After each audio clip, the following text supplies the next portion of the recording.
Você já experimentou abrir um vidro de pepino em conserva? Ou mesmo vidro de azeitona ou alguma coisa assim? E a gente sempre pede para o homem fazer isso, né? Porque ele tem mais força. Às vezes é muito simples, é só pegar algum objeto pontiagudo e tirar o ar de dentro e facilmente abre. Interessante, né? Na agricultura sistêmica, ou não, é a mesma coisa.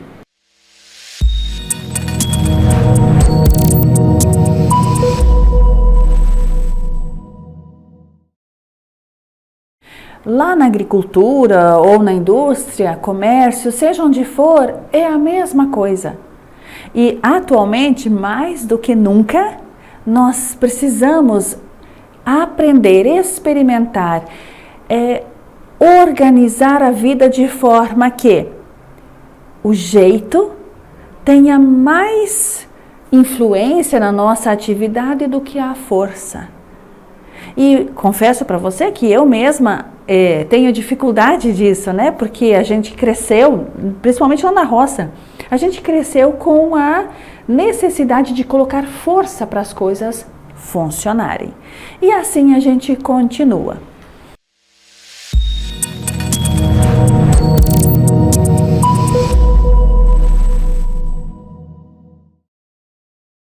Em tudo que a gente vai fazer, principalmente agora que está tudo muito mais dinâmico, automatizado, simples, facilitado, nós precisamos entender o processo de relacionamento que existe entre as pessoas e as tarefas a serem feitas, entre as pessoas e, consequentemente, com a manifestação da profissão que a gente escolhe ou do jeito de viver que a gente escolhe.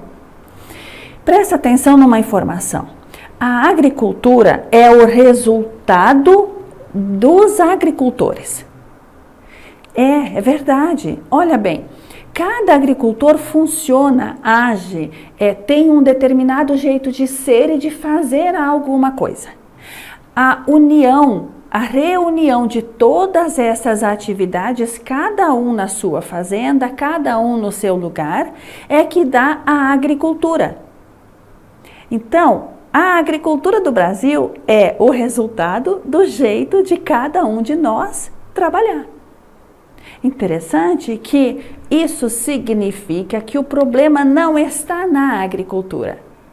Ou, melhor, isso significa que a solução não está na agricultura e nem na técnica, nem na tecnologia que a gente usa.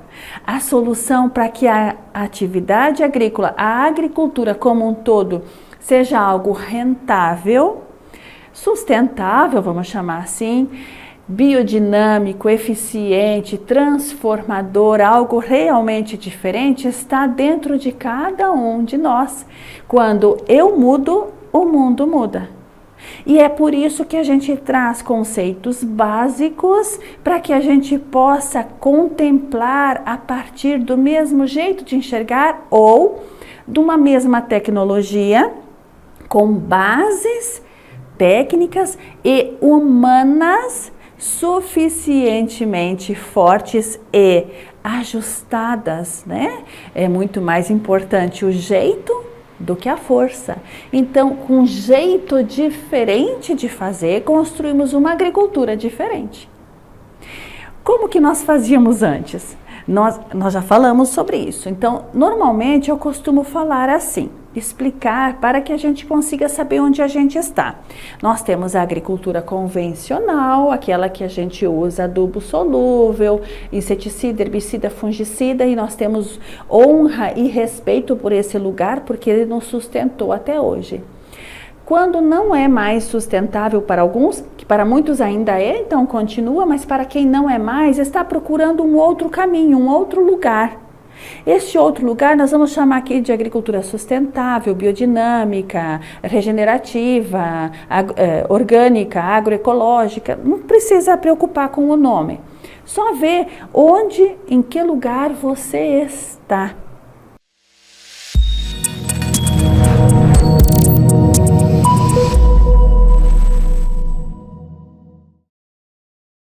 Mais adiante, nós vamos chegar naquilo que a gente chama de agricultura quântica, certo?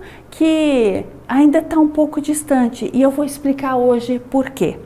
Muita gente diz, não, eu vou utilizar agricultura quântica, ondas lá na minha lavoura, certo? Muito bem, tá tudo certo, gente, a gente vai experimentar e tá tudo bem, do jeito que experimentar está fazendo. Vou trazer aqui hoje uma condição um pouco delicada.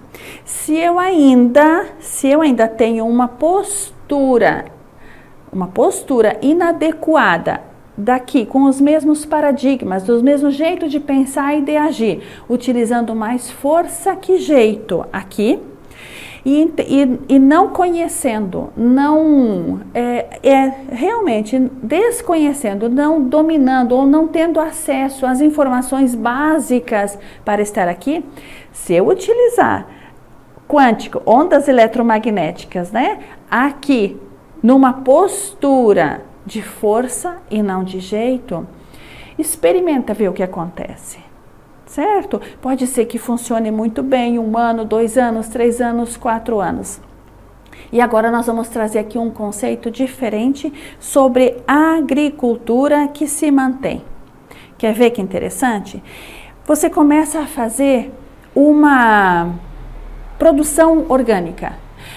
Vai muito bem, começa mais ou menos, e daí vai se ajeitando. Aí 1 ano, 2 anos, 3 anos, 4 anos, 5 anos, 6 anos. Quando chega lá pelo 7º ano, acontece algum problema que você... Ou a gente diz assim, é por causa da família, é por causa dos vizinhos, é por causa do negócio, é por causa disso, disso e daquilo. E a gente terceiriza o motivo de que a gente desiste do processo. Sim, a gente desiste, a gente não persiste. A gente desiste de continuar colocando a culpa nos outros. Então tem 2 probleminhas aí que nós vamos trabalhar agora. O primeiro é quando a gente não está no nosso lugar dentro da agricultura sistêmica, que é o lugar que a gente aprende lá na família. Isso é uma história que a gente vai contar mais para vocês. Quando lá na família nós estamos não aceitando nosso pai, nossa mãe, nossos irmãos e a vida do jeito que ela é e do jeito que ela apresenta, e não pegamos para nós todas as benevolentes ações dos nossos antepassados, nós passamos a fazer uma agricultura pesada, difícil e até utilizando mais força do que jeito. Muito bem, para isso existem várias terapias que ajudam o agricultor e você sim pode fazê-las. Né? Uma delas é o processo que a gente chama de constelação familiar e ajuda muito. Mas isso também, no decorrer do tempo, a gente vai falando mais. Volta aqui. Por que a gente desiste lá pelo 6º, 7º ano, ou às vezes até antes? Porque nós não temos força de ação. Então a gente terceiriza o problema. A culpa é do fulano, a culpa é da cooperativa que quebrou, é dos meus parentes que não querem mais que eu faça, é dos meus funcionários que não me ajudam. E daí a gente terceiriza o problema sendo, como eu falei antes, a agricultura é o resultado da ação dos agricultores. Ser agricultor implica em ter jeito de fazer. Se você tem o mesmo jeito de fazer, não vai mudar o resultado, por mais que você mude as técnicas. Presta atenção nisso, certo? Então, nós estamos trazendo para vocês várias técnicas, só que essas técnicas só vão conseguir ser objetivas e ter um resultado esperado se nós, agricultores, mudarmos o nosso jeito de ser. E a Cláudia, sendo Cláudia, pode falar com experiência, né? E com conhecimento de causa, que não é fácil mudar. E vocês que me conheceram alguns anos atrás sabem muito bem disso. E eu falo com orgulho isso porque é muito bom a gente ver e viver diferente a partir de um momento em que você identifica assim, não dá mais. Né? Eu costumava dizer que nem eu não me aguentava, né? E é verdade. Presta atenção em você, tem muitos momentos que também você não se aguenta e você não sabe o que fazer, e é por isso que a gente está começando a mostrar o caminho através da agricultura sistêmica. Então, voltando agora ao segundo problema. O primeiro é que a gente terceiriza, a gente culpa os outros, julga os outros e culpa os outros. E o segundo é que a gente tem preguicinha, né? A minha professora Alessandra Camilo, ela fala isso. A gente tem preguiça de pensar, preguiça de mudar, preguiça de estudar. É verdade, a culpa não é do dinheiro. Ah, não tenho dinheiro para comprar o curso. Não é verdade, você tem preguiça. Eu já tenho, eu também tenho, eu falo com conhecimento de causa, né? E assim a gente precisa, olha, presta atenção naquilo que você está comprando. Às vezes é uma questão de, aliás, sempre é uma questão de prioridade, certo? Então hoje é um assunto um pouco diferente, falando da vida. Você quer uma agricultura diferente? Seja diferente. Até breve.